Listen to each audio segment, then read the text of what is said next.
right. Yes, indeed, it is. Once again, time for another episode of the Kanika Sports Show. I am your host, Kenny Time, on this microphone, and I am joined once again, as always, by my lovely co-host. She is the one, the only. Drumroll, please. Nika, the producer. Thank you for joining us again today, Nika. Hello, everybody. Hello, Kenny. Hello to our new returning listeners from all over the world. How is everybody doing today? Well, I can't speak for everyone else, but I'm fantastic. I had a great workout at the park this morning. It was hot, and I enjoyed it. How about you? It was great. The morning is great in the desert. The morning is great in the desert, and you better take advantage of it, especially around this time of the year, because you can't really be outside right now. Well, you can. It's just going to get really hot. Not for a long time. Yes. And it's only going to get worse from here until probably end of August. And it'll start to creep down again. Yeah. So it gets hot, but we love it. So. we do. And we like being up early and active, you know. We are getting up We early. live that sports lifestyle, as they say. That's true. Well, we got a great show for you guys today. We got some NFL talk. We got quarterback talk across the Midwest and into the East Coast area, kind of. Okay. I mean, it's part of that media orbit whole thing going on. Mm-hmm. And then let's see. We got some baseball talk. Ooh. And we're going to do a little Smackdown preview, Nika. Oh, I thought you were going to say Smackdown talk. Well, we might talk some smack as well throughout the episode. That we tend to do that here on the Kanika Sports Show. If it's your first time here, which, by the way, reminds me, please do us a solid. Click that like button and that subscribe button below. It really helps us out. We're trying to grow an organic following here. We are a authentic, independent, mostly Chicago-based sports talk, but we have ventured into that San Diego Padres love because of our move to the western parts of this United States. However, we like to just keep it real and talk about everything we like in the sports world, including the Bears and all of the baseball world and football, everything. It's all here. Subscribe below. You'll never miss an update, I promise. Sweet. All right. Well, there is some news breaking about the Dodgers as I speak. So Really? yeah, I don't know. They're acquiring somebody, and no. I don't know who it is because I couldn't see the rest of the tweet. This is hilarious. Do you want me to look right now? No. Do you want to get my reaction on camera live? Oh, Do we want to break sure. some news on the show? I mean, we Sure. never get an opportunity to do this. It would be funny right now if it's anticlimactic.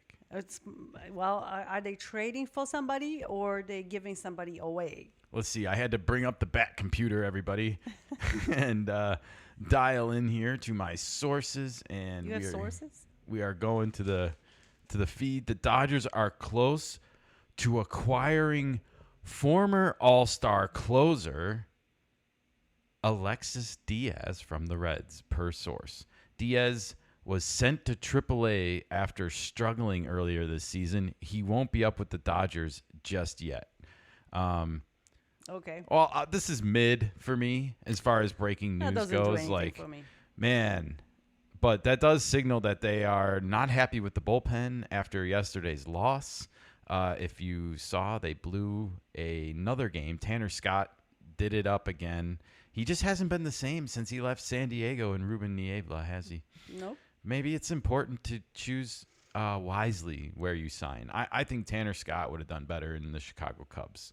I do too. And he would have been the closer there maybe and became even more valuable the next time he was a free agent. But he didn't do that, and he made his choice. And he's now the most expensive setup man in baseball, and he's struggling to live up to it, at least so far. Well, he might It's a turn long things season. around, but Dodgers pitching staff leaves lots of room to desire. There's just a lot of questionable moves that they have been doing and I don't mean it as a whole, or just mostly their pitching. Well, that'll definitely set up another Dodgers Mets Diaz brothers showdown potentially. That's not the guy that got his leg injured, right? That's the other brother. That's the other brother. Okay. He was out, and then he was on the Mets. He's on the Mets. He is back in the closing games since then, all of last year. He just had that sticky stuff suspension last year because he was a bad boy. Oh boy. Yep, one of the bad boys of baseball. As we this is keep it real here. So the trade is in the making. It hasn't happened yet. They're close to acquiring. Okay. Former All-Star closer from the Reds. I mean, there is a little bit of a history here. As we know, they sent, what's his name? Gavin Lux to the Reds. Yeah, they did him a solid because and they he's didn't thriving over there. want him, they didn't have spot for him on the team to play every day. So they kind of did him like they did Michael Bush, I feel like, with the Cubs. They didn't have a spot for him with Muncy and Freddie Freeman on the team long term. So they traded him to a good organization in the Cubs, and Michael Bush is thriving with the Cubs mostly. He's turned to be an everyday working first baseman in the major leagues. So, just pointing out those histories there, and there might be a deal to be done. So I won't be surprised if this happens, honestly. I know the Dodgers are getting desperate. It's just how much are they going to pay now for a reliever who may or may not be the key to all their, answers, I guess, or the answer to all their problems, I should say. They got to start respecting the arms more. It's not about velocity. It's about Location, and mechanics. Thank you.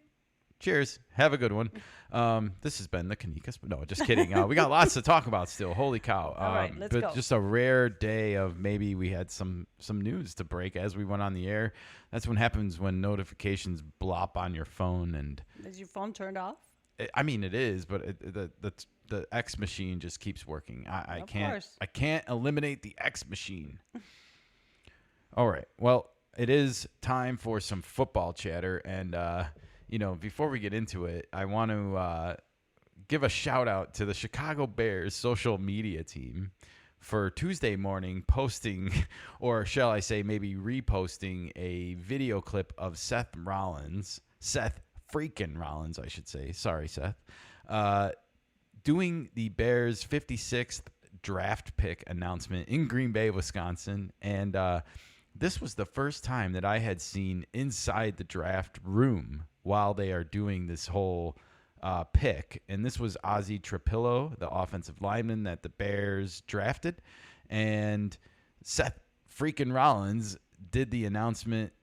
Nika, do you have this video? This is fun. Check out this 30-second clip that they posted here and see Seth Rollins, huge Bears fan, by the way, in action in the enemy's den, inside Green Bay. Ooh.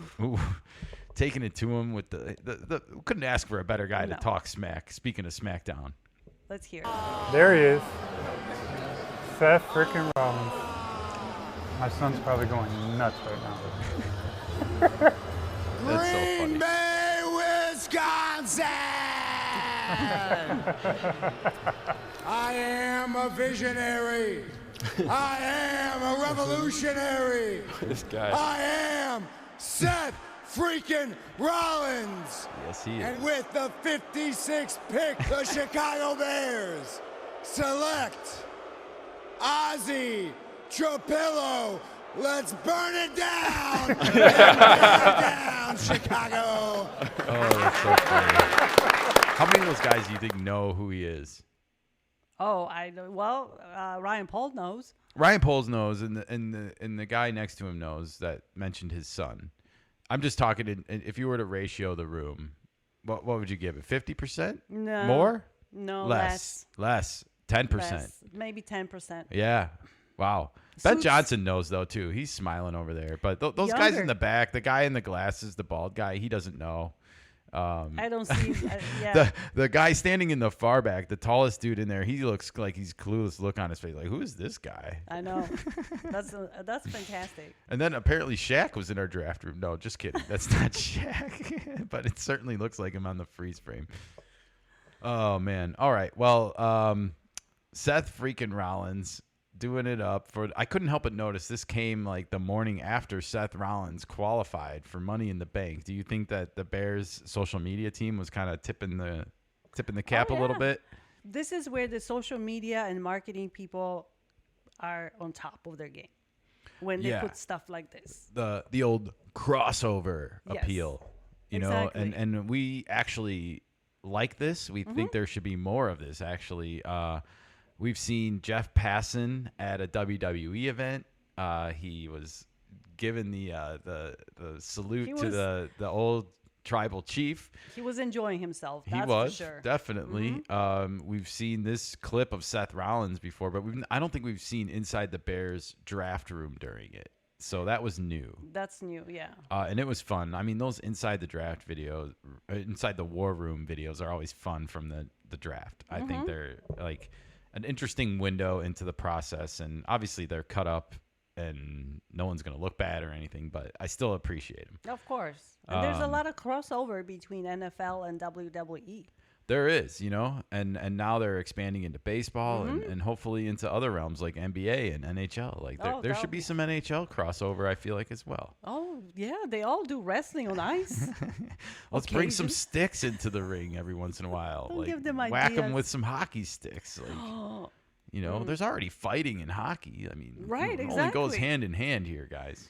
I'm just Yep. giving you ideas, marketing team. Like, I think the NFL and the MLB have done a great job. We saw Zach Neto the other night. Zach Neto, I'm sorry. Was it like 3 this way or 3 this way? I forget. The 3-finger down, that was for Penta. Oh, yeah, And that's he right. got in Money in the Bank on Monday night as well. So, yeah. Speaking of Money in the Bank, we've got 2 new qualifier matches announced today, or in the past 24 hours at least. And we're going to be talking about them at the very end of this show. So stay tuned for our Smackdown preview, everybody. But first, Nika, did you hear? What did I hear? The Nothing? Bears, they caved. The Bears. The Bears. Cheers. Yes, to my favorite football franchise. And What do you mean they caved? The Bears caved? they caved. If you remember, we've been following this Caleb Williams book, Seth Wickersham book story really closely. And, well, we kind of been critical of the Chicago media because they've been hounding this idea that, like, Caleb Williams needs to speak. He needs to get ahead of this, or he needs to, you know, put this to bed. And it's like, you guys are the ones saying this and making this a story. They made the story out of nothing. I mean, I'm not saying it's nothing. Well, nothing major. It's a book. It's not something, though, that I feel like needed to be like, you know, Address the treated issue. like a crisis situation. And unfortunately, I feel like that's what happened at the Bears land, you know, is like the phone started ringing like, when's Caleb going to answer for his, you know, wanting to play Sins? for the Vikings and he doesn't want to play for the Bears. Like, we need answers, damn it. We need to hear from the man himself. And it's like, first of all, we know from the book report that ESPN released that Caleb Williams ultimately chose to come here. He signed his name on the deal. He inked it. You know, I actually was advocating that should have been the opening scene of Hard Knocks. That's how big of a deal I thought that should have been. Like, screw Eberflus and all the other crap. We knew he was short-lived. Yeah. We knew it. I was surprised that he didn't get fired before they got Caleb Williams. I only think that, like, the Bears asked maybe Ben Johnson last year, and he said not yet, and they were like, okay. gotta So stick with I don't that, know. yeah. I mean, I don't know if that's right or not, but I just, who knows? The football gods came together and put Ben Johnson and Caleb Williams together starting in year 2, and that's what we have now. Unfortunately, then this book report comes out, and I want to add before we get into all of it, because we made a whole video about this actually, and you can go back in time and watch it, but just to sum up really quickly, ESPN breaks this story the day after the schedule's announced, and they have the number 1 first week Monday Night Football game, Vikings and Bears. There it is, right there on the schedule, the 2 teams we just mentioned. And Caleb Williams has this awesome bromance forming with the Vikings and their head coach, and he wants to go play there, and they're offensive-minded, and it's great, and then he goes and visits with Chicago, and he goes home and he tells his dad, you know, like, I don't want to let the Bears fans down. You know, I don't want to let the Bears organization down. I want to win in that city. And his dad, even though he didn't agree with him, he went along with it. So I think that brings us up to speed a little bit. And, after this came out, though, the Chicago media just has been relentless, and they've been on all the sports talk shows, ESPN, The Score, it doesn't matter, the Tribune, the Sun-Times. They feel entitled, basically. I feel like they've been a little bit entitled in this situation by like almost demanding that Caleb Williams answer for this when I feel like he already has. He signed the contract. He came here. He came out. I want to say this. I want to add this in. I know we got a lot of clips to get through, but this kid came out #1 pick last year, out of the back room onto the stage. Yeah, he was fired up. He said, "Woo!" And then a few minutes later, he's got the bear claw on social media for the first time, the unveiling of the whole. And then he and Rome Odunze are together. A couple minutes later, when they pick him, and I just feel like he always ends his press conferences by going the Bears, and he embraced the cutest parts of our culture from the very beginning. Yeah, they are doubting his and now loyalty. they're and they act like it. There's doubt in these. We're gonna play these questions and these clips, and we're gonna actually show you that it either it's an act or some of these media personalities are actually questioning whether he really wants to be here, even now, today, even after the Bears went and signed Ben Johnson. So this whole thing got started with Caleb Williams doing a opening statement. And it went on for a little while, but I clipped the pertinent parts. Nika, do you have it ready to go? Yeah, All sure. right, sweet. Well, let's just get into it here. This is Caleb Williams at the podium for the Bears. This whole storm that happened, it wasn't something that we wanted to happen at this point.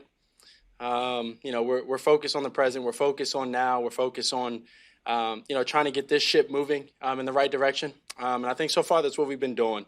But for this, did he say ship or shit? That's so funny you said that. And when I heard this clip first time, I thought the same thing. I've actually listened to this clip now 4 or 5 times, and I don't know. I know he's saying ship. Are you but sure? Yeah, I'm 99% sure, but it's sure as shit sounds like shit. Either one. It is funny if you put the word shit. We're trying to move this shit. It does make it a lot funnier. And but seriously, the point that he's making here is I feel like he didn't want to come out here and do this. He's like, we're focused on trying to get this ship moving in the right direction. And that's what we're focusing on right now. And thanks to you guys in this room, media, that's why I'm up here right now. You dragged me out of my practice to perform. Kinda.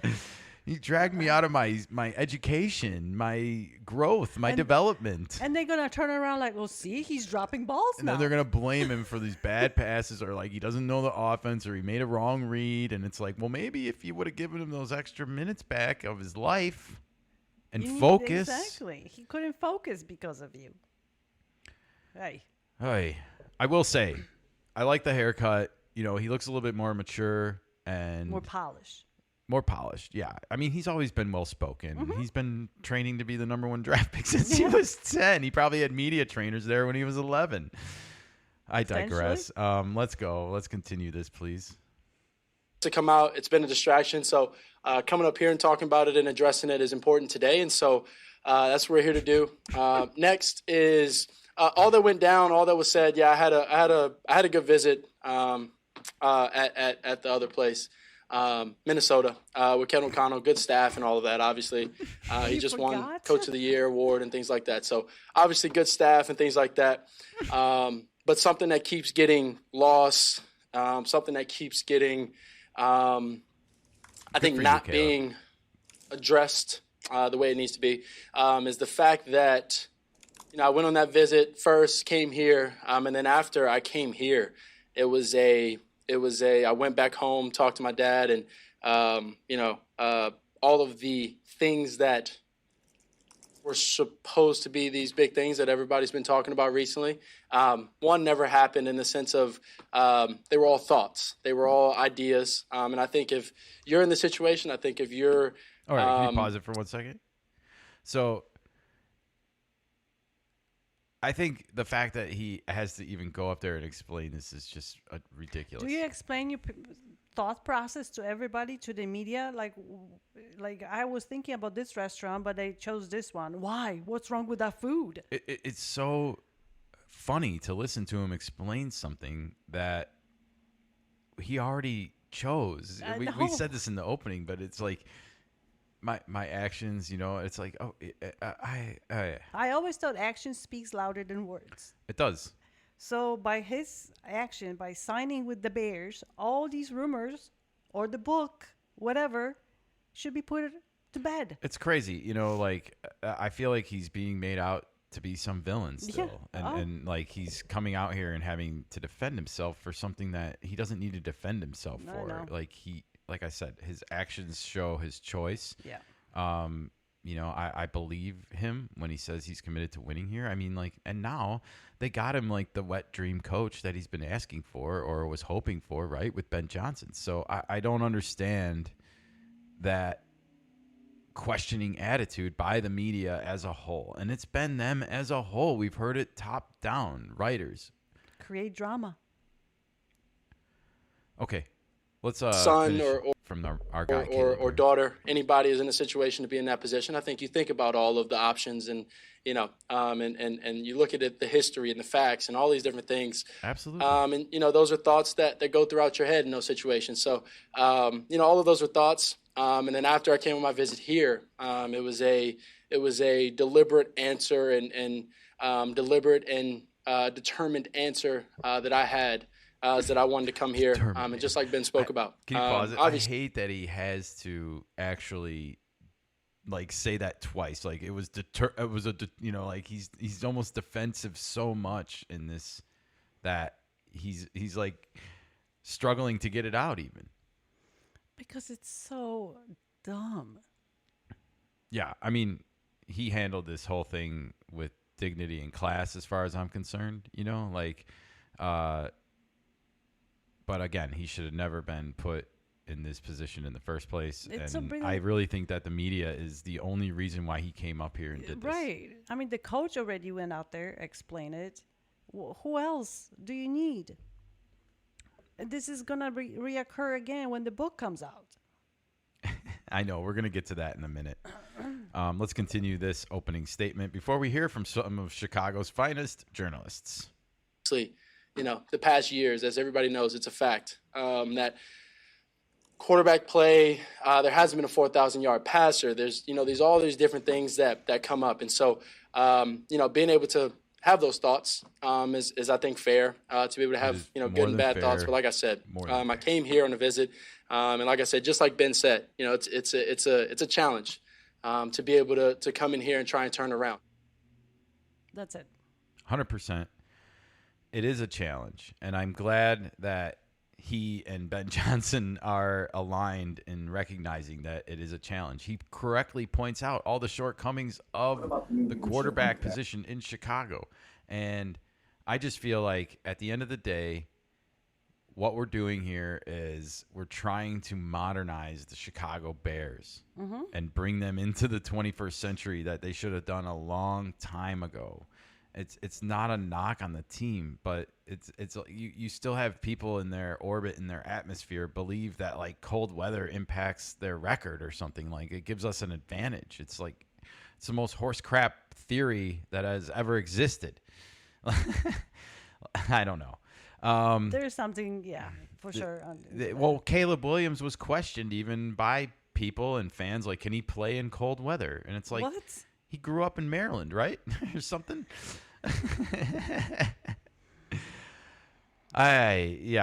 Ignorance is bliss, my friends, for a lot of sports fans out there, and that's why we're here. We're here to hold them accountable for their actions. But the idea is definitely to turn Chicago into a modern team, and if that's not the goal, then what are we even doing here? We're not even going to compete in a league that is modernized like this. Yeah. All right, let's flip it over. We got the next clip. This was one of the first questions that Caleb got asked, and this is on him and his relationship with Ben Johnson. Nika, do you want to cue that up for us? New leadership under Ben has left an impression on you? Yeah, no, Ben's, I think y'all have been able to see it when he gets up here. And you get a little taste of how he is. He's always laser focused. He encourages and he pushes you and challenges you to be at your best as a team, offense, defense, special teams, doesn't matter position. He's sharp. And he's a guy that wants to win. And so, being here, being the head guy, and to be honest, he's consistent with it every day. So, excuse me. So him being here and being the head guy and doing all of those things and being consistent with it, so far it's been awesome. Yeah, so far it's been awesome, Nika. I mean, isn't that what we want to hear? Of course. I mean, I'm not saying Caleb's telling us what we want to hear. I'm just saying, like, I feel like there's nothing disingenuous about this answer from him. He says he's laser focused. This is Caleb saying this about Ben Johnson. He says he's laser focused, that he's sharp, and he wants to win. That's a great combination. That's what I want in a head coach, and that he's challenging these guys. We heard it in the question a little bit there at the start of it, but yeah, I am more than confident that Caleb Williams and Ben Johnson are just going to be fine together, everybody. Like, it seems that way. I don't understand, like, why people think that there needs to be this, like, earned trust back from Caleb Williams to the Bears because the season didn't go as planned last year. And, like, are they saying that the Bears drafted him and, like, lied to him or now have to make it up and earn his trust back? Like, I think they have acknowledged that it didn't go the way they wanted, and they're trying to right the ship. Caleb himself says we're trying to right the ship in our opening statement. Or shit. Or shit, depending on who you ask. What you heard. I mean, in both words work in this situation. Yeah. But back to this, like, didn't hiring Ben Johnson, making him one of the highest paid coaches in the NFL, and knowing that he's an offensive mind and guru that, like, the Raiders wanted to hire, Tom Brady wanted him. Like, this is known. Yeah. It's been sealed. Now you wanted the results. Yeah, of course. So but they're trying to work on that. They're trying to write the shit. But they are bringing up all the past that doesn't really matter anymore. The media is. Of course, the media is. Media is the worst participant in this. I just feel like this was a wasted question. Like, there's no trust that needs to be earned back here. The trust has already been delivered by the form of actions by hiring Ben Johnson. I think the media needs to work on earning the trust back from the people. The trust has been earned back by signing 3 offensive linemen in the offseason, or signing 2, trading for 1, and then drafting another, and showing that protecting our quarterback, who got sacked more than 60 times last year, is important. Yeah. So I feel like even if you want to make the argument that Caleb Williams needed to earn some trust back when the season ended, fine. But the things that the Bears have done since the season ended with the offensive line and hiring Ben Johnson, I think speaks volumes. So, and if it were me, I would have some of my trust earned back. Wasted question here. Wasted question. All right. Is there more to it? Well, we're on to the next clip. Okay. The next clip is, so just to set up the clip, you might remember Caleb Williams in the article.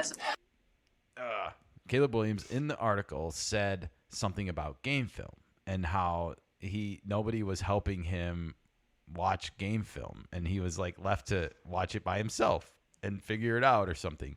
So this led to a lot of people to be, like, questioning, does he know how to watch game film? Like, it's like, guys.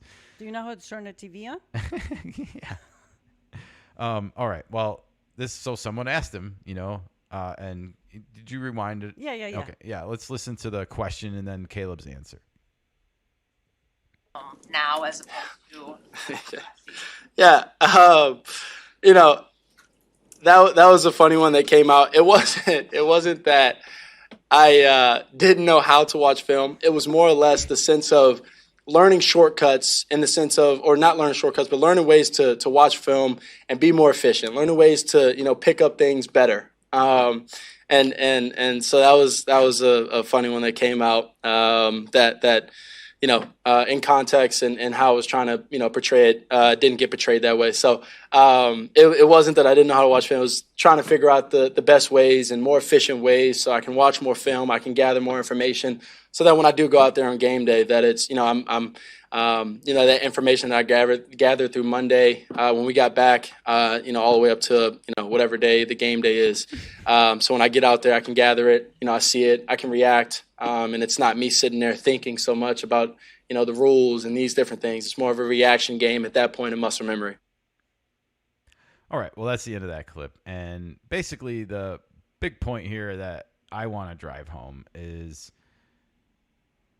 I think what Caleb Williams was really getting at with this whole game film story that he was telling his dad, which is where this whole question comes from, is basically there was no onboarding process for Caleb Williams. Like, here's how we watch film as an organization, and this leads to like the bigger problem with Matt Eberflus as a head coach is that he was not creating any kind of culture for the Bears, like to be as an identity, and that's part of this process. I feel like is, Caleb Williams went to USC. He played quarterback there. He threw 6 touchdowns in a game. I think he knows how to watch and study game film from his other coaching relationships. Hell, his offensive coordinator in college is now Jaden Daniels is offensive coordinator in the NFL.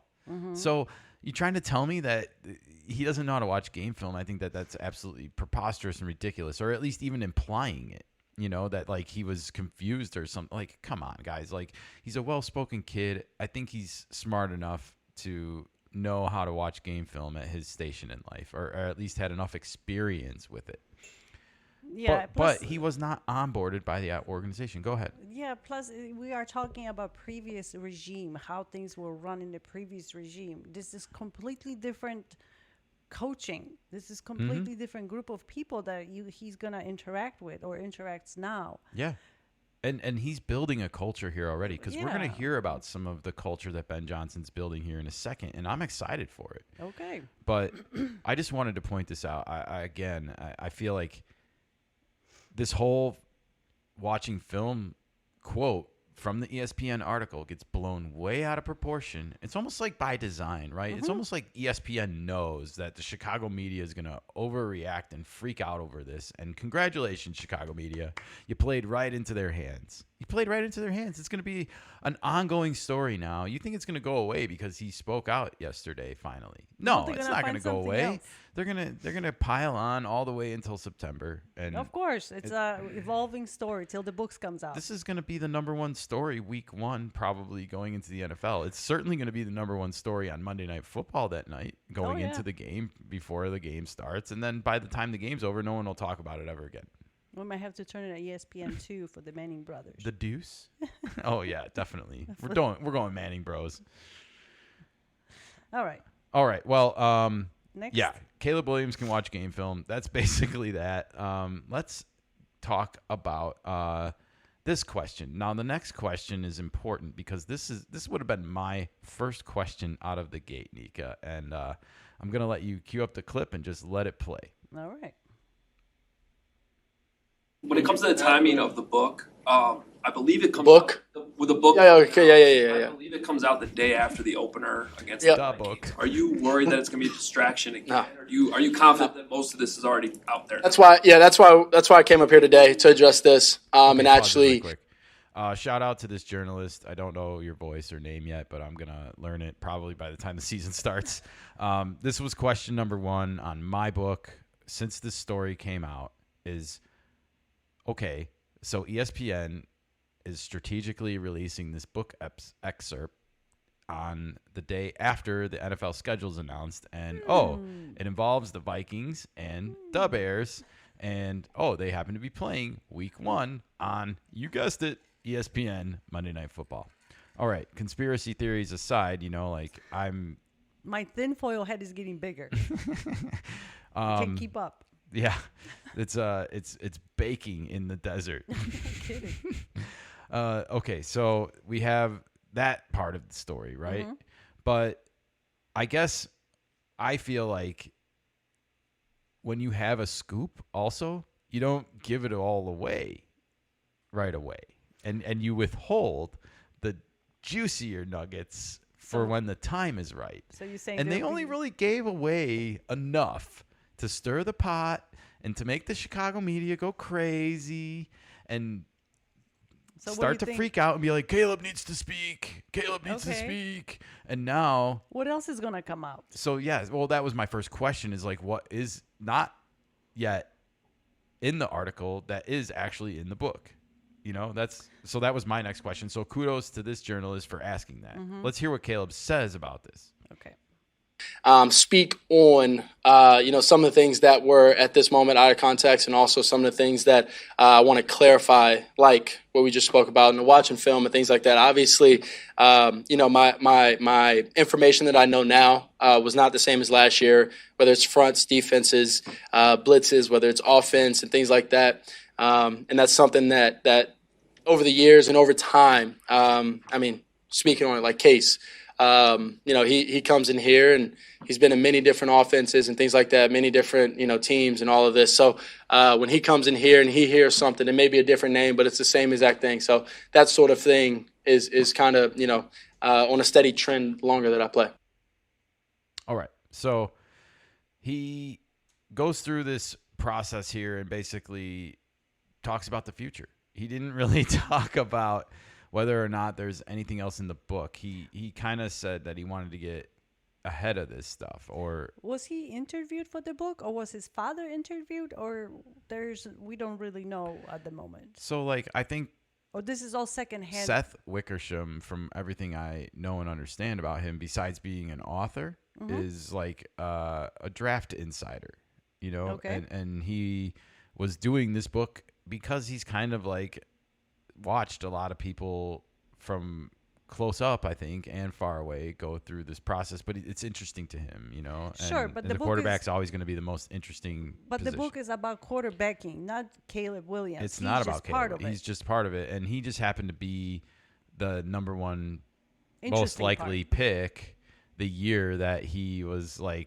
putting this book into works. And, he's an accomplished author. It was probably something that was, paid for in advance by the publishing company or ESPN themselves. I don't know. They probably get a cut of it. Who knows? But it seems to me that he did interview either Caleb or his father. I would say his dad more likely, or got some quotes before.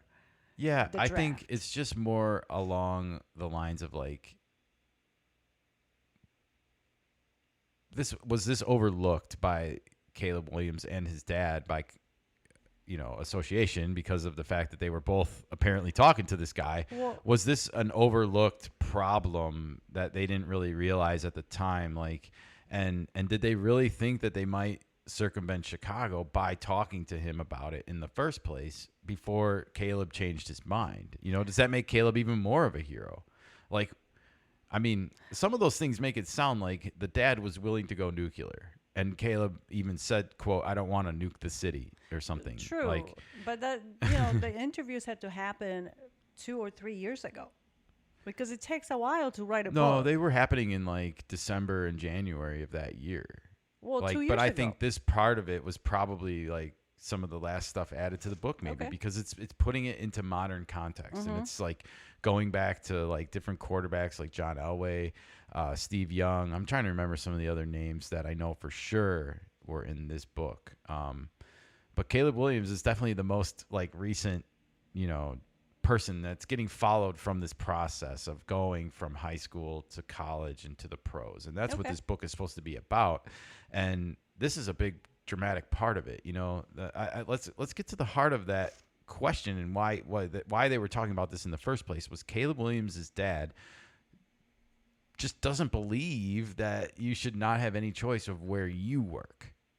And I know that's antithetical to the whole entire NFL draft process, but when you look at the fact that you might fall into this franchise and this trap or a place that just comes with extra added pressure, but you don't maybe want that for your son. But if you're trying to be a number one pick, you're going to go to the worst team. I think that's where his dad erred maybe in his approach to just say you have to embrace whatever comes at you with this opportunity, because just remember, that team that drafts you number 1 overall is doing it for a reason, and they need you. Right. And you should welcome and accept that challenge. So that's the only part of the story that I feel like the father erred in his ways. I don't think he had necessarily bad reasons for feeling that way, because of course the track record with the Bears speaks for itself. I've endured it my entire lifetime.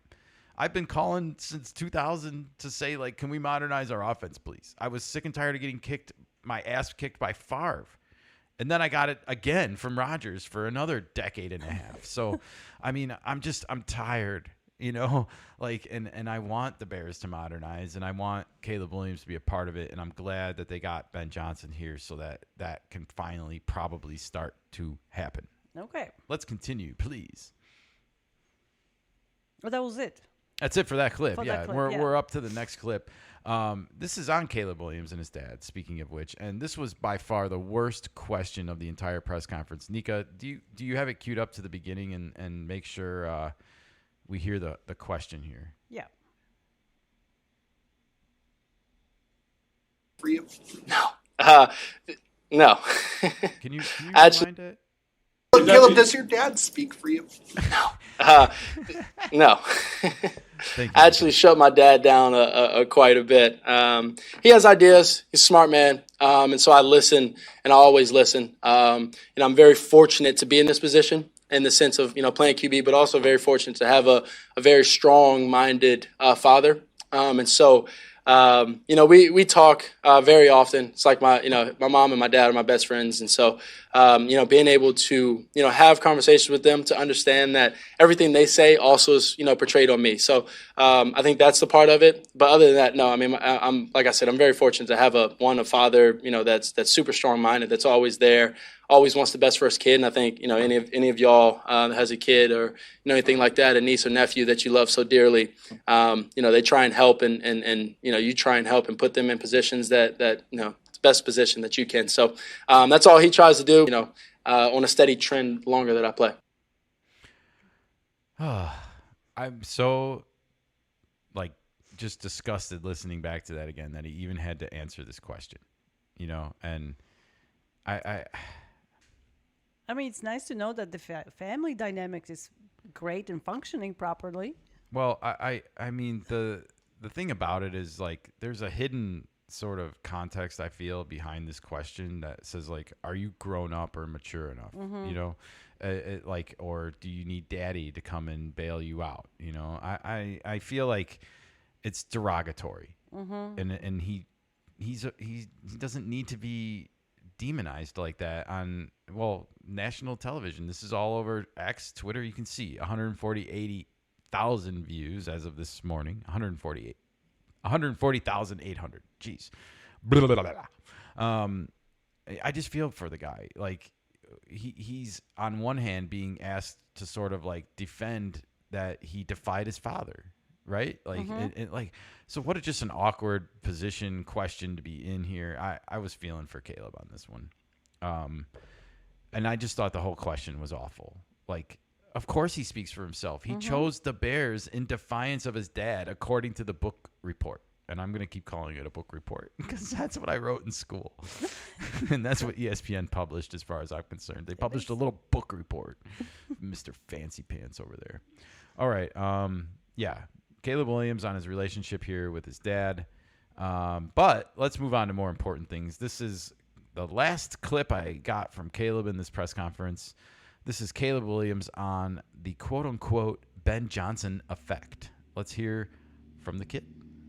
And now Ben Johnson has made some tweaks to your game. How have you adjusted to the change in the stance? How have you adjusted to being under center a little bit more? I guess the Ben Johnson effect, right? I guess the Ben Johnson effect, right? He's gonna get a kick out of that when he hears it. I think part of it is just different coaches have different philosophies. Can you pause really quick? That was definitely a response to these people we were talking about the last time we talked about Caleb, when it was the impatience factor. Like, oh, we thought the Ben Johnson effect would be immediate. I think they even literally were quoted as saying that. Both of the knuckleheads, meatheads, jeez. And so I just think it's funny that not only did that get back to Caleb Williams, but apparently he had a witty comeback all ready to go for it. He practiced. He did.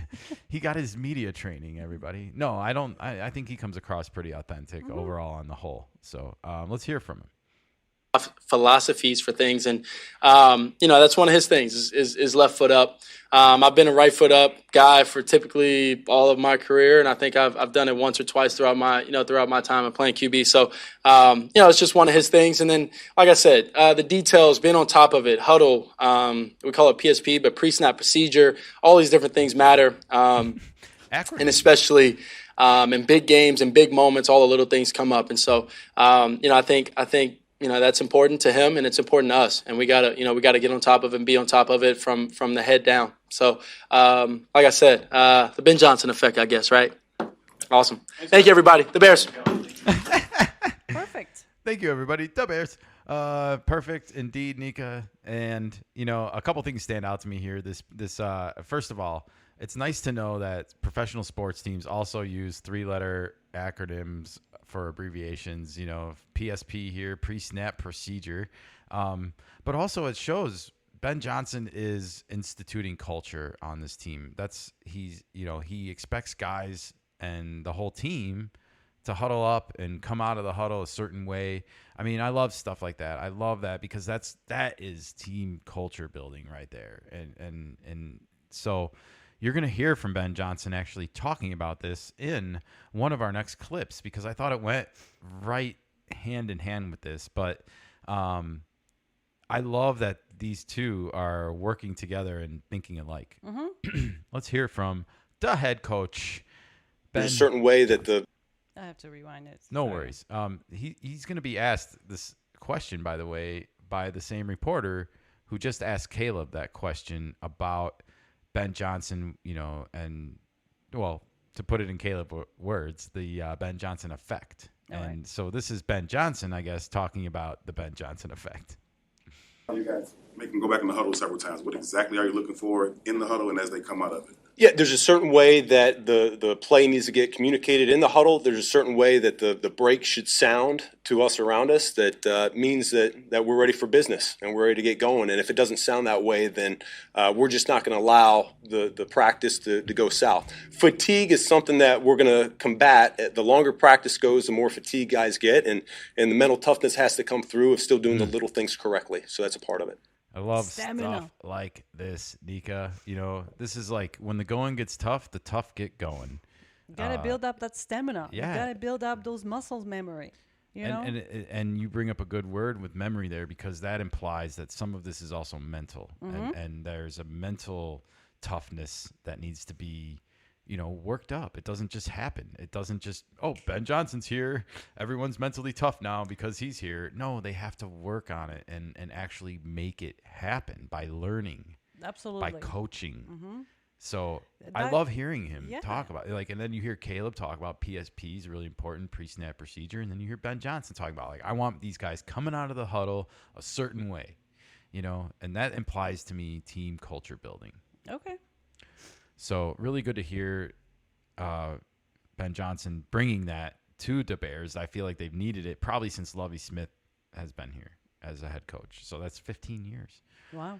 That's been a while. Yeah, that's too long. All right. Well, let's get into some sexier Bears topics. This is Ben Johnson about installing the offense and how they're going about it now and into training camp. Nika? Okay. Let's hear it. Learning about what Caleb can handle at this point as you're kind of resetting for him? Yeah, no, it's been consistent throughout. He's been very attentive. He's been very detailed in terms of the meetings. He's taking great notes. He's asking excellent questions. The more we're out on the grass together, we're figuring out what we can put in the morning and what we can execute later on in the afternoon. And so that's been the fun part of it so far because there's for everybody, there's a saturation level that we got to find what that point is so that as coaches, we don't ask too much out of any player over the course of the season. We got to be able to download a game plan and execute it. And so it's been a healthy process right now. I think JT Barrett's doing a phenomenal job. Declan's a big part of that. I really enjoy how Ben Johnson shifts the focus of the conversation and the topic from being solely about Caleb Williams to being about the full team. Mm-hmm. But he's really talking about interesting stuff here when it comes to installing the playbook. Basically, they're you have to download it to level up. Yeah, just like a game. It shows that it's a process, and like people act like they have 100 plays ready to go in the oven in the system, and they can just go out and start practicing running them. No, they gotta like look at them together on a chalkboard or whatever it is these days in the morning, and then he talks about going out on the field in the afternoon, and the more time they can spend on the field, the more that they can actually implement and run through. You learn the best by practicing, right? You can read all you want, you can watch the film all you want, but the best learning experience is by practicing, and that takes time. Definitely, but it also is important to do those other things, educational activities where you're in the you schoolroom together, looking at the chalkboard, looking at the whiteboard. You got to prep, but the faster that everyone can prep together, the quicker you can get out onto the field and start making these plays on paper become a reality. Yeah, and the quicker y'all get through it, the more plays we can institute. So you have to unlock your skill sets, your skill trees, and all that stuff. Well, and so let's hear Ben Johnson talk about the rest of this process, how it's going to finish out. All right. That as well, just figuring out how much install we can push on these guys. And the good news is we got the weekend that they can get the plan and start ahead for the next week, and you can really see guys separate, not just at the quarterback position, but really all around on offense and defense, who's in their book a little bit extra than the next guy. It's perfect. You know what's funny about that? This is Ben Johnson challenging his players through the media. He's basically saying like, hey, I am keeping tabs on who's been studying over the weekend and who hasn't been. And who's been slacking, basically. To steal a line from the movie Rudy, who wants to make this team, damn it? It's probably not that dramatic, but it might be who wants to play on this team, who wants to be on the field in those high-pressure moments, making plays happen and being the hero. You might want to have some of those, healthy competitions on your roster. So, again, I love how he's subtly challenging the players with this question. We've been saying the players at that level, they want to be challenged. You reading a book, playbook, it's one thing, but then you got to go and execute. Mm-hmm. And that's where the challenge comes, because you only as strong as your weakest link on that team. Yeah, I feel like this is like installing an operating system almost, because you want it to run smoothly, but you are installing an operating system over the course of time up until training camp, basically. Yep. And at a certain point, you're going to have to stop and be like, okay, that's all we're going to be able to institute this year one of Ben Johnson, and you have 6 years of him as coach. And so the more you can get instituted now, the more that will get instituted over time. And it's an important process. And I remember him talking about this when he was hired. Like, we have to hit the ground running so that we can install as many plays as possible. And so that's what they're doing. And this is that happening in real time. Nice to have a competent head coach, Nika. It is nice. All right. Well, I think Ben Johnson spoke to the media actually before Caleb Williams, so that might have been part of the reason why this question was asked. But I couldn't help but, again, notice a hint of derogatory commentary, I should say, being directed at Caleb Williams about his body language. Can you roll the clip, please, Nika? Joking with us last week about your body language being something you wanted to work on, and there was a report that Caleb's body language is something that you guys are focusing on in meetings and all of that. Like, what specifically do you want to work on him with in that respect? Man, there's adversity that's going to hit every team every season. You don't know when it's going to happen. We might lose a few games. We might have some turnovers, and yet just the wherewithal of we're steering the ship. We're going the right direction. It's not woe is me. We are going to take everyone around us. We're going to elevate them, and we're going to look to forge ahead to what's next. And so it's not dwelling on the past. It's not whether it's last season, last play, last game.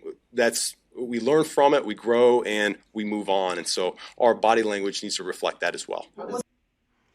I thought he was meant like, do you supposed to have your leg this way or arm this way? I just felt like there was a reason or a purpose in this question that was based around this book. And like, does Caleb Williams really want to play for the Bears still after everything we talked about and discussed? You know, it's like, come on, is this a real question? Like, well, it was asked, so I know, and Ben Johnson answered it, you know, as best as I think anyone could in his situation, you know, because it's kind of personal, right? It's like, I think everyone wants someone to be fiery and competitive, and it's not always going to go great, right? But of course, at the same time, like, it's how we handle ourselves in those moments that often, you know, define your career. Mm-hmm. And I think I don't understand really, because I don't feel like Caleb Williams was really overtly negative with his body language last year. It was other veterans on the Bears that got more media attention at the time about stuff like that, but not number 18. So it just feels like this was a kind of strange question to ask in a wild day of press conferences, I guess. Like a lot of wasted opportunities here, Nika, in my opinion, by the media to ask better questions. And I just don't understand this idea of harping on the idea that Caleb Williams still, in the back of his mind, doesn't really want to play here. I think he's moved well beyond that now, and he's worried about bigger things like linemen that are coming to sack him and how to avoid that from happening. All right. Well, this was a fun little deep dive into the Bears today, but Caleb Williams breaks his silence. The media wins. Nika, what were your takeaways from all of this today? It was pointless. The whole exercise? The whole thing.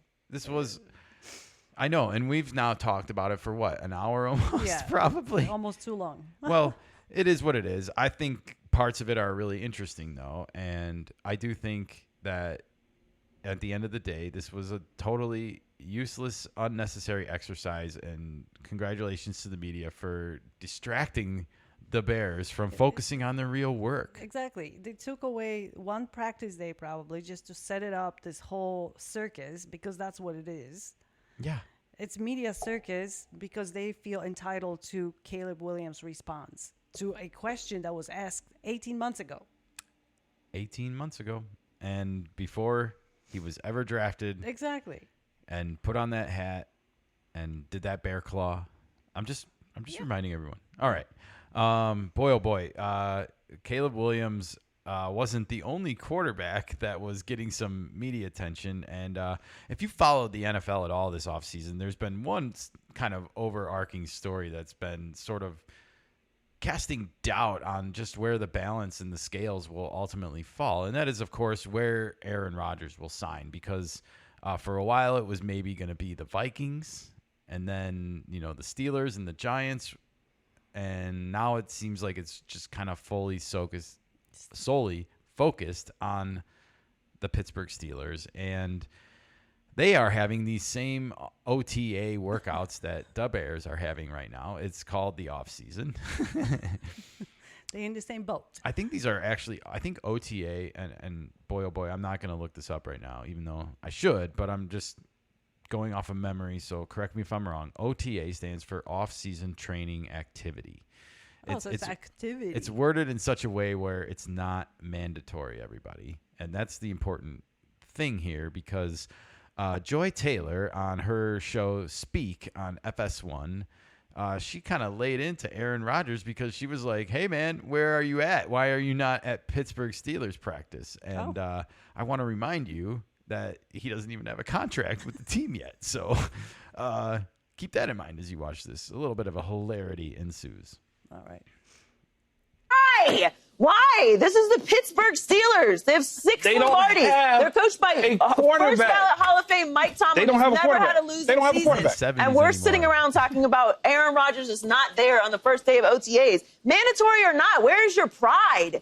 Where's your dignity? That's why I say I'm going to give him another day. Where's your respect for the game? Where's your respect for this organization? Where's this organization's respect for the history that they have in this league? What are we talking about? He's never played there before. He doesn't know any of these teammates. He doesn't know the streets to get to the facility. He doesn't know he doesn't know the doctors. He doesn't know the rehab crew. He doesn't know anybody. He doesn't know anybody. He doesn't know where to get his smoothies. Nothing. It's like, why would you not be there?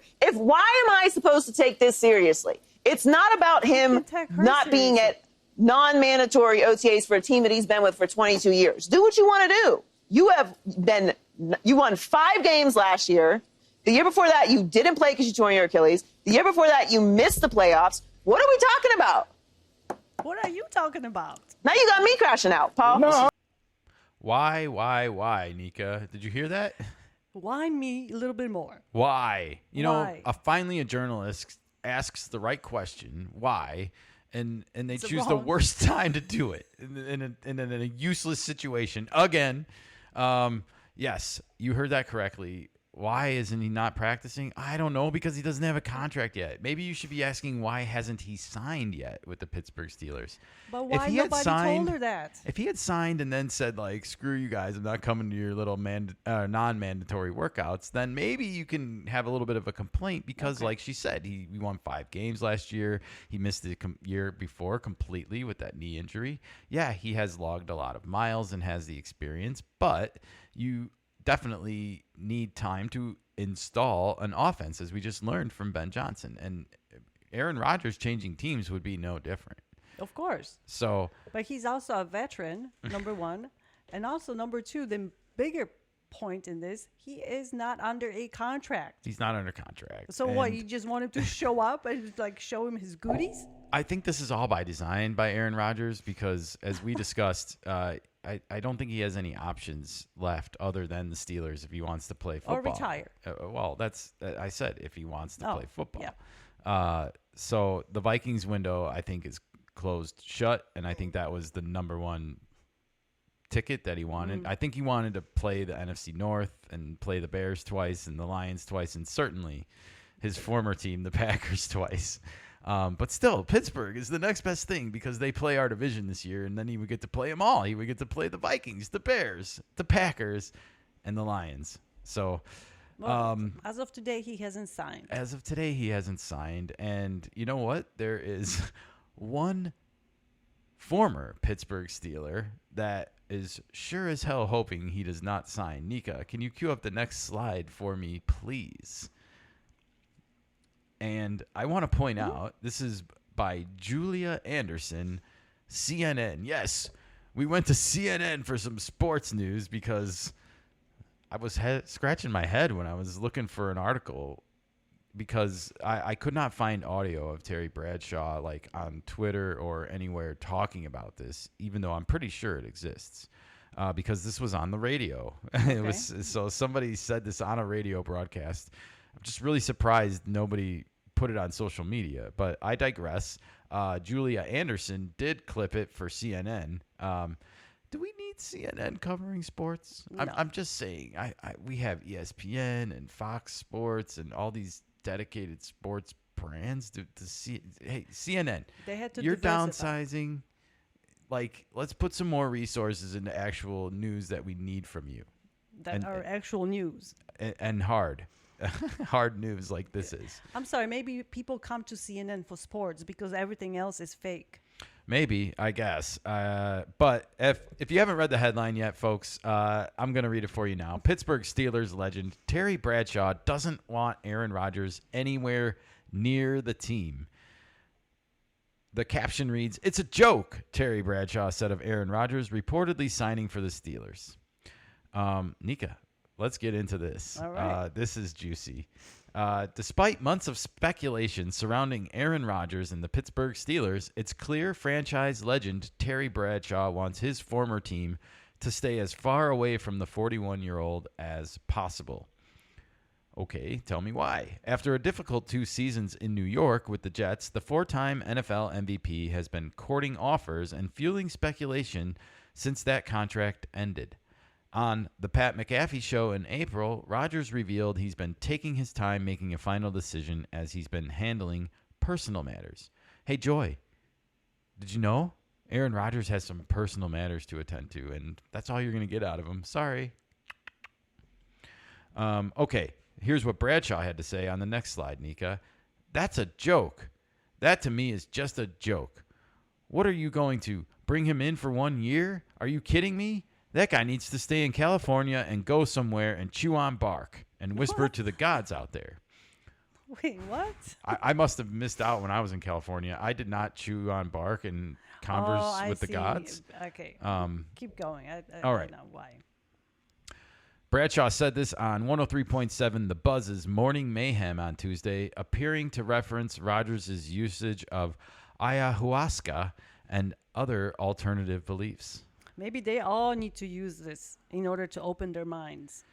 Well, I mean, I don't like to judge what people use in their personal lives, you know? Like, I mean, look at how many shots Aaron Rodgers has taken over the years. Maybe he needs some peace for his brain. Who knows? I know a lot of people out there think he's goofy and kooky, but he's healthy. He's healthy. He's healthy. He can still quarterback in his 40s, and not many men can say that. So exactly. If you want to criticize him for what he said or whatever, that's fine. But I think maybe don't be so judgmental about somebody that's still doing a job that most people never do in their 40s. All right.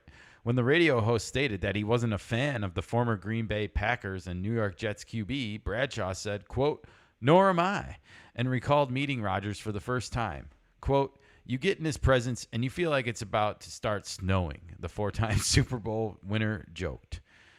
Nika, what? Can you continue? I don't understand this analogy. Like, does it get cold? I guess he feels like he's a cold person, and that was his way of saying that he felt. That's okay. That, you know, maybe he's just shy or you know, maybe he's laid back or I'm introverted. like that. I know.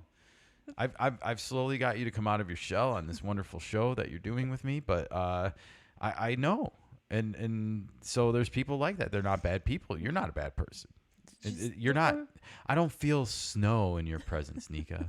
Thanks. So if you're going for that, you're not doing it right.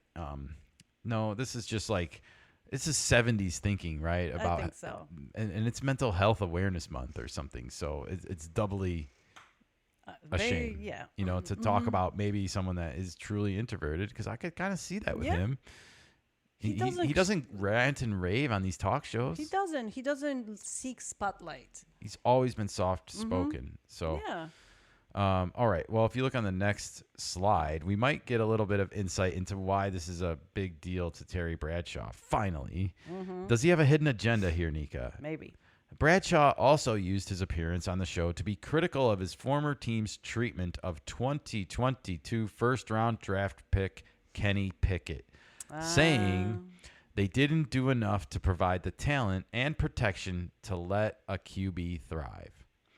So it sounds like Terry Bradshaw had it, you know, a thing for the other guy that didn't make it. And, you know, again, I don't know how big of an influence or of a, I guess, even role, that's not the right word, how much of a, even keeping up appearances with the team Terry Bradshaw does these days. You know, of course, he does Fox, and I think he's always going to be biased towards the Steelers just because of the persona and the fan, you know, base that he has. Sure. But I do think that he feels like this guy, Kenny Pickett, got the raw end of the stick, it sounds like. So I wonder if that is motivating some of his answers or his quote-unquote dislike of Aaron Rodgers here. Now, 2022 is a long time ago, and we know last year that Kenny Pickett wasn't in the Pittsburgh Steelers conversation. It was Justin Fields, and it was Russell Wilson. So where is Kenny Pickett at this moment? I actually don't know. He might have retired. Well, he might not have made it. He might be a backup somewhere. Might be. But the point is he's not the starting Steelers quarterback, and he's not going to be. So. All right. Quote, the Steelers drafted Kenny Pickett. I liked Kenny Pickett. I liked him at Pitt. I know him. I know what he's like. And when they got him to Pittsburgh, here's what they didn't do. They didn't protect him. Oh, that sounds familiar, Caleb Williams. You throw a kid in there for 2 years, and you've got an offense that doesn't fit and doesn't work, and they can't run because their offensive line's not even good enough for a run-blocking team. And therefore, they say Pickett was a failure. He wasn't a failure. The Steelers were a failure. I don't know. I feel like if Kenny Pickett was as good as Terry Bradshaw says, and then he would have gotten an opportunity somewhere else by now to be a starting quarterback and prove the Steelers wrong. I don't know. Maybe Bradshaw is just so far removed from the new modern quarterbacking that he doesn't understand or know what is the modern quarterbacking right now. Well, Kenny Pickett last year spent a year with Philadelphia as a backup. So he probably got some really good experience winning a Super Bowl. He got a and ring. Now he's in the Cleveland locker room with Shedeur Sanders and others that were drafted ahead of him. And not to mention, what's his name, who's out for the year? Deshaun Watson? Yeah. It's crowded over there in Cleveland, everybody. I was just going to say, they have a lot of quarterbacks going on in there. They're like Dodgers of football with the pitching. Indeed. Yeah. Kenny Pickett, by the way, 30 games in his career, just 15 touchdowns. So, not great. 15 touchdowns, 14 interceptions. So about 1-to-1, not where you want to be. Okay. You throw a kid in there for 2 years and you've got an offensive. I read this already. Yes, you did. All right, great. So we're going to move on to the next slide. And we see a picture here of Kenny Pickett in the Pittsburgh Steelers uniform, number 8. Mason Rudolph, who was drafted by the Steelers in 2018, spent 6 seasons in Pittsburgh before signing with the Tennessee Titans for the 2024 season. However, he recently signed a 2-year contract to return to the black and gold.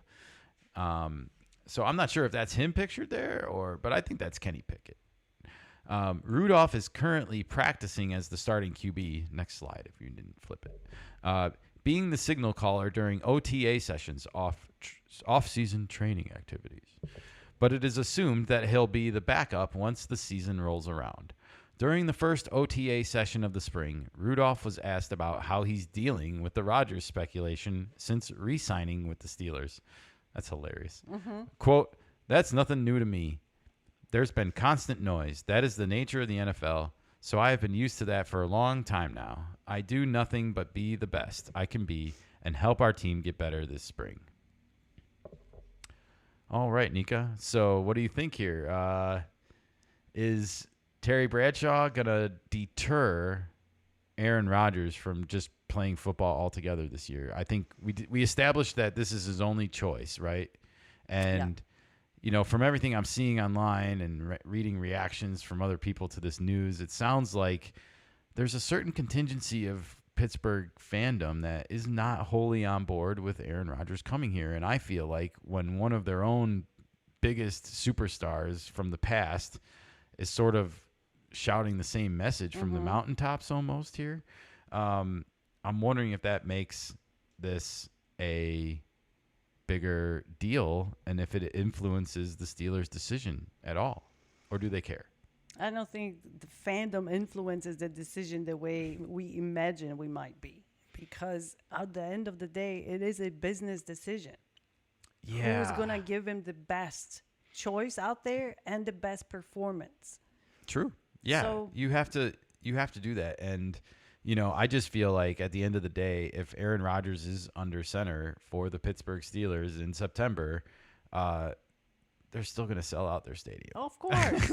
So it's not like a contingency of fans are going to prevent that from happening. They're not going to prevent the fans from coming out. And even if they boycott, someone else will take their place, Boycotts never work. I'm sorry. There's just too many people on board with this, then probably off.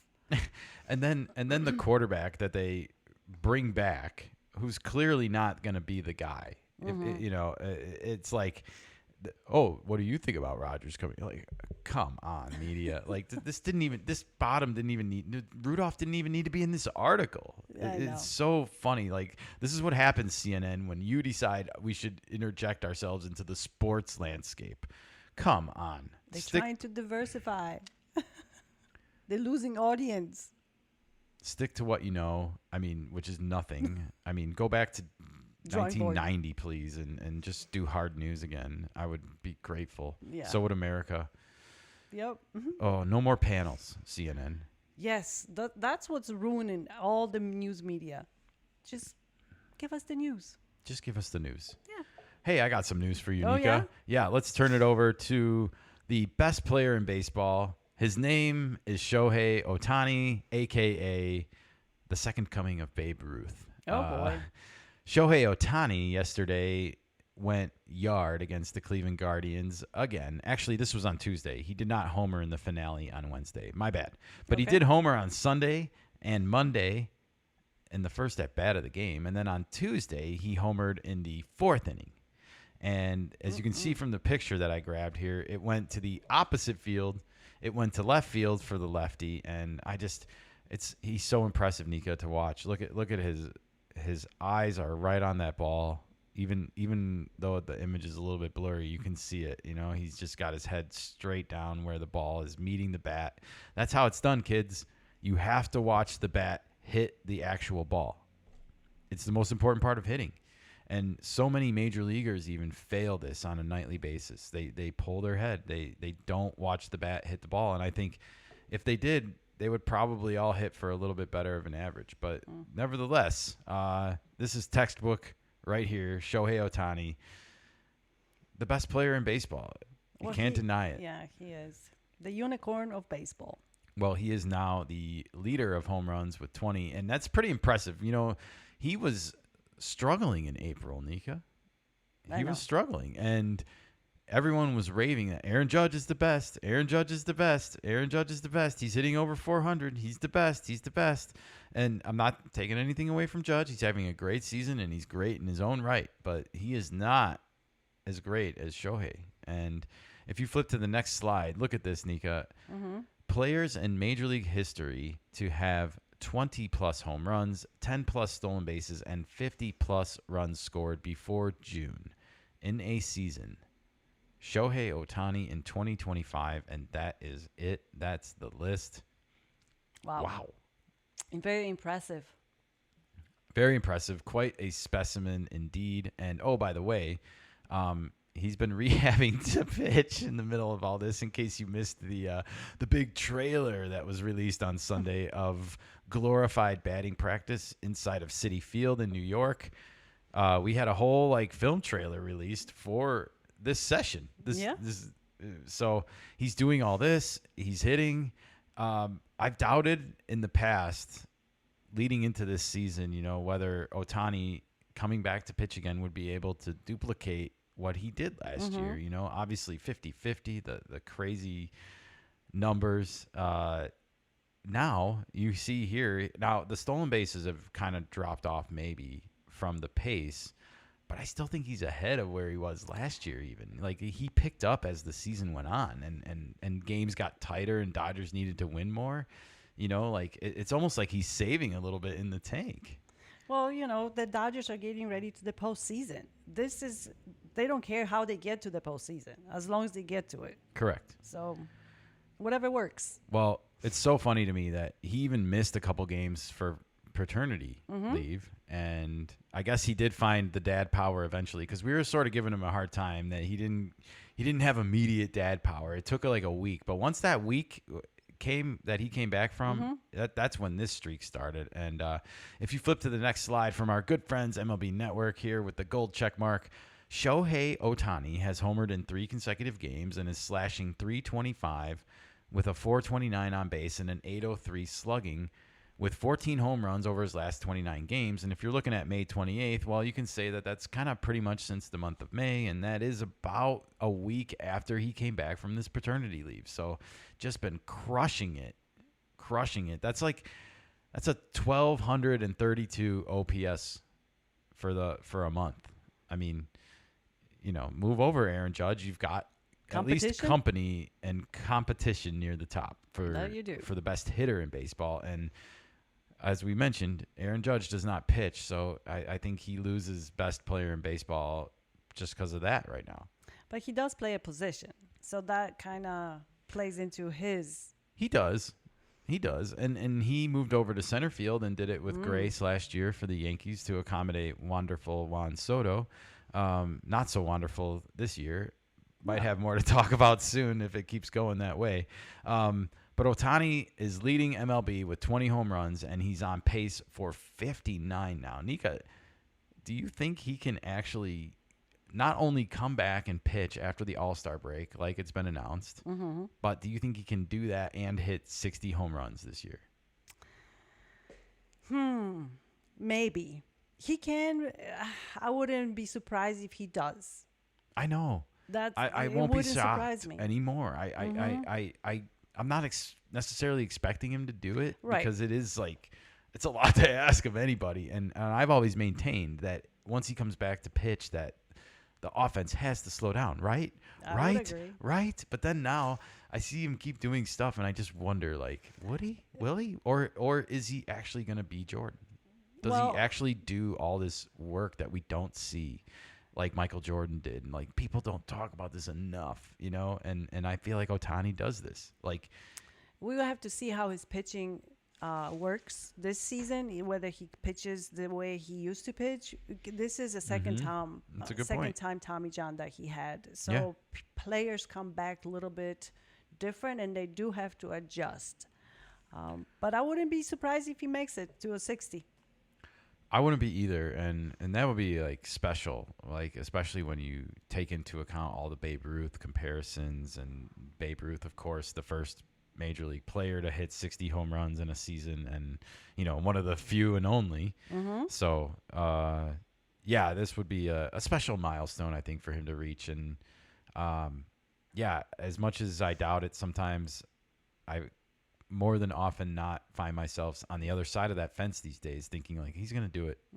And it doesn't mean the Dodgers are going to win the division either, because as you see, they blew a game yesterday. That has nothing to do with the Dodgers. The Dodgers is just the Dodgers. Ohtani is a separate issue. It's his individual unicornism in all of this. And so, I'm excited actually to watch this unfold over the summer, even though I'll be rooting for the brown and gold always when the Padres play the Dodgers, and I'll hope he goes 0 for 13 in our games against them this year when it comes to home run stats, but that's unlikely.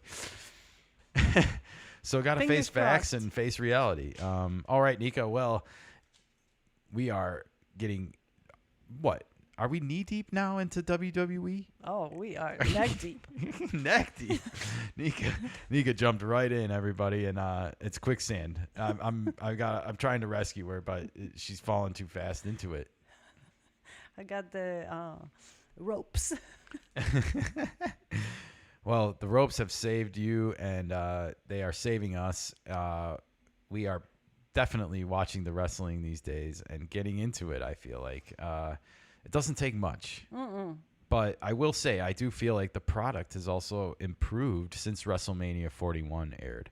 The weeks leading up to it, they just didn't land for me. They didn't hit the old 2000s Raw, and I hadn't watched in a while. If you're new and just joining us for a wrestling segment, we just started watching the Royal Rumble in January, and I'm probably going to announce that for a while until I feel comfortable that we are kind of caught up on recent history, because we're not. We're not caught up at all.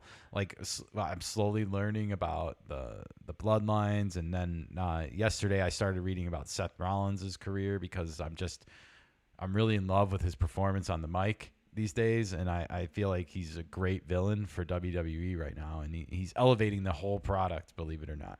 He is. And there's a lot going on with the WWE from back when you probably watched. The shows have expanded so much. There's so much other added shows to it. The minor leagues. The biggest change. Leagues. I was about to say the biggest change is the women's, and I still stand by that. The amount of women's matches and women just in the product in general. In fact, we were critical of the Saturday night main event promo leading into the event, because up until like the night before, there was no women's match on the card. And we were like, what are you doing? You're on NBC. You're on national TV. You got to have some ladies in there. You got to showcase. And Eventually. they did. So kudos, Triple H and Hey, Stephanie. They listened to us. It could have been one of those views. We noticed you guys like the wrestling content, and so do we. We're here to give it to you. Just our raw, natural reactions. But this is a little preview of SmackDown tomorrow night.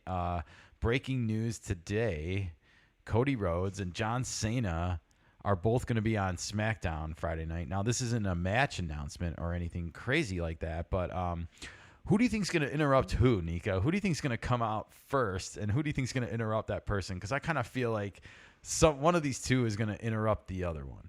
I think Rhodes will be on stage and Cena will interrupt. You do.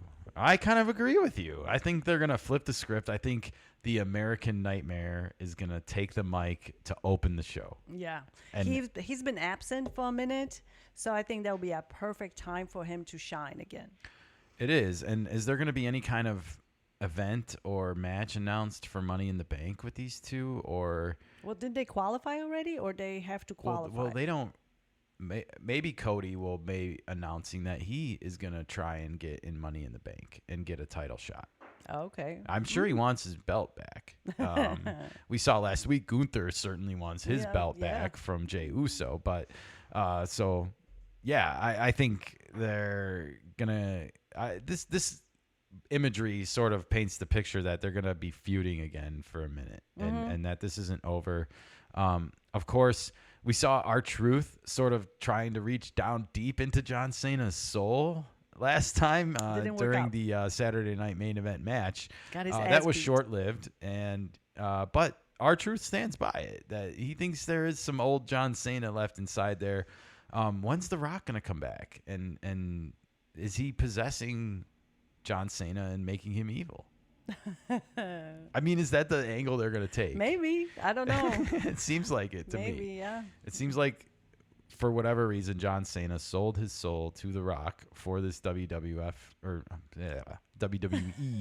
championship belt. And, well, Cody Rhodes is not having that, and he wants it back. Yeah. So we'll see what happens tomorrow night. But, hey, there's bigger fish to fry because we had two qualifying matches announced for Money in the Bank. Nika, are you ready? Yeah, I see. Well, we have the United States champion, Jacob Fatu, in a three-way qualifying match against Andrade? Okay. I'm still learning his name. And Carmelo Hayes. I have seen him performing on the show recently, so I think this is definitely going to go in Jacob Fatu's favor. He will retain the belt. Well, he will retain the belt, but he will also get into the Money in the Bank qualifying match, which I think is going to be a 6-way ladder match that is going down on June 7th, everybody. So that'll be crowded. Oh, yeah. It's going to be this is going to be a crazy event. You know, I think there's only going to be a couple matches on this card because of the fact that there's going to be like 6 people in each match, and those tend to go a little bit longer. No kidding. So everybody has to get a, part. But Jacob Fatu is clearly the biggest star of these three. And while I'm not taking anything away from Andrade, sorry, I haven't heard of you yet, and also Carmelo Hayes here, who I have seen, and he's okay, but Jacob Fatu is, being pushed right now by WWE. He's a belt holder, and it just makes more sense for him to be featured in this 6-way ladder match to me. I could be wrong, but I'm going with Jacob. And as you can see, we got a women's side of things to get to as well, and it is from left to right, Naomi. It is Jade Cargill, and it is Nia Jax, Nika, the Thunder from Down Under, and not the Australian kind, everybody. I'm going with Jade. Me That's too. My girl. I like Jade. The one thing I like about her the best is that she looks the part. Female wrestler, she looks the part. She's got the guns, and she's damn proud of them too.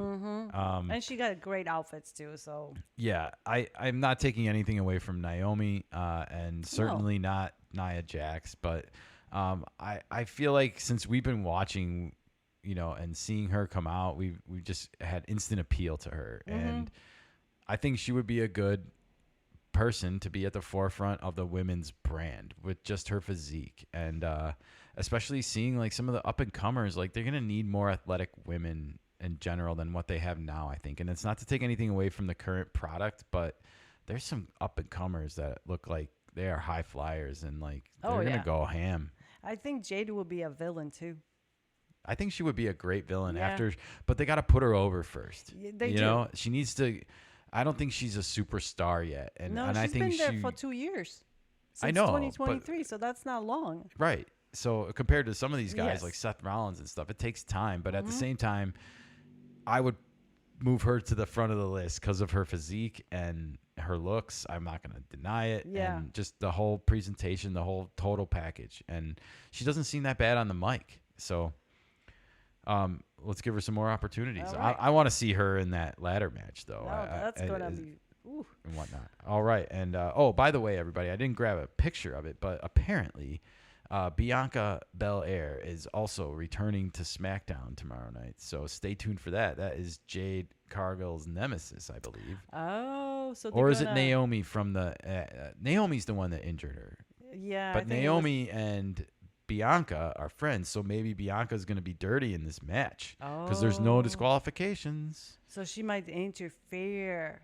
So with who do you that think, braid. knowing that, who do you think's going to win this I'm match? going with Jade. I'm going with Jade too. I think it's homerism. We're obviously Jade fans, but man, now that I know that Bianca's there, it makes me think her and Naomi are going to be up to something sneaky, and I just don't trust her. I don't trust her. But I'm going with Jade. All right, I'm going with Jade, and that's That's tomorrow. That's tomorrow night on Smackdown And on USA. We're gonna watch it, and we will be back here on Saturday with a little Smackdown report to let you know what happened and all the drama and shakeout from this week in WWE, and get you guys all set up for another week. It never stops rolling. It's like a soap opera. I know. But it's fun.